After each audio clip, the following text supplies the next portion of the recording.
Ok, hoy vamos a hablar del capítulo cuarto de la segunda parte, los derechos humanos de los gobernados. Empezaremos con la parte dogmática de la Constitución Federal en México. Se le conoce como la parte dogmática de nuestra Constitución Política Federal a la parte que contiene y tutela nuestros derechos fundamentales. Estos derechos protegen a los ciudadanos contra abusos del poder y garantizan su libertad y bienestar. A estos derechos subjetivos públicos, nuestra Carta Magna los llama derechos humanos, los cuales están establecidos en esta parte dogmática en los primeros 29 artículos. Bueno, ahora vamos a ver la clasificación de los derechos humanos, ya que con la finalidad de satisfacer las necesidades elementales de los ciudadanos, en los 29 artículos de la parte dogmática se agrupan por su trascendencia e importancia los derechos, para que los ciudadanos y residentes mexicanos puedan tener una vida y un entorno ideal para la realización de sus fines y metas. Por estos motivos, los derechos son clasificados en cuatro grandes categorías: derechos de igualdad, derechos de libertad, derechos de propiedad y derechos de seguridad jurídica. Empezaremos con los derechos de igualdad. Los derechos agrupados en esta clasificación determinan que los individuos que radican en nuestro país tendrán igualdad de derechos, el mismo trato por parte de la ley y no serán discriminados. Un ejemplo de esto es el artículo primero, el cual indica que en los Estados Unidos mexicanos todo individuo gozará de los derechos humanos que otorga esta Constitución, los cuales no podrán restringirse ni suspenderse sino en los casos y condiciones que la misma establece. Otros ejemplos de derechos de igualdad también serían el artículo 2, que garantiza el derecho a la libertad, prohibiendo la esclavitud en México. Eso significa que cualquier persona que entra al país se considerará libre sin importar su situación en otros lugares. En el artículo 4 se establece la igualdad de derechos entre hombres y mujeres, así como el acceso a la salud y una vivienda digna para todas las familias. En el artículo 12 prohíbe la concesión de títulos de nobleza y de privilegios hereditarios, evitando así cualquier tipo de desigualdad entre los individuos. Por su parte, el artículo 13 asegura que todos los ciudadanos sean juzgados por las mismas leyes, sin tribunales especiales que beneficien a algunos. Finalmente, el artículo 15 prohíbe que México firme tratados para extraditar a personas acusadas de ser esclavos en otros países, reforzando nuestro compromiso con la igualdad y la dignidad humana.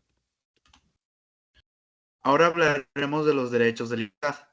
Para todos los individuos, la libertad es un derecho necesario y sin el cual no podríamos existir como sociedad. Por estas razones, los derechos de esta clasificación garantizan la igualdad individual en varios aspectos. Algunos ejemplos de estos derechos podrían ser el artículo número 4, que son los números de hijos; el artículo 5, la libertad de trabajo; el artículo 6, la libertad de expresión; el artículo 7, la libertad de escribir; el artículo 8, la libertad para peticionar a los funcionarios; el artículo 9, la libertad de asociarse; y el artículo 11, el libre tránsito. Los derechos de la propiedad.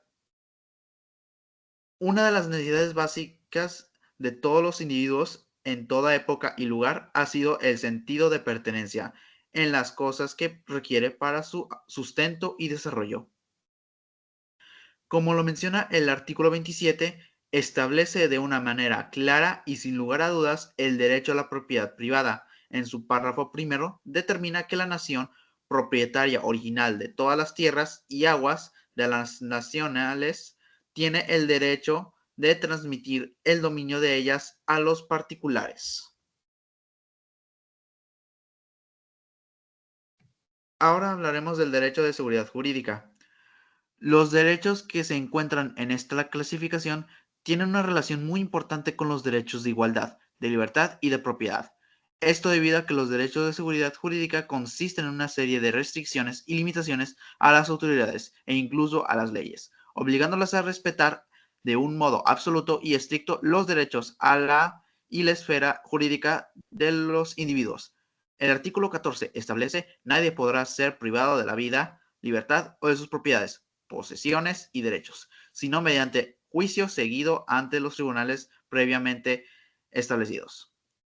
Otros artículos que ejemplifican esta clasificación son el artículo 16, 17, 18, 20, 21, 22 y 23. El juicio de amparo fue creado por Manuel Crescencio Rejón y contenida legalmente por primera vez en la Constitución del Estado de Yucatán en 1841. Nace como una necesidad para que se respetaran los derechos de los individuos por todas las leyes y actos de las autoridades.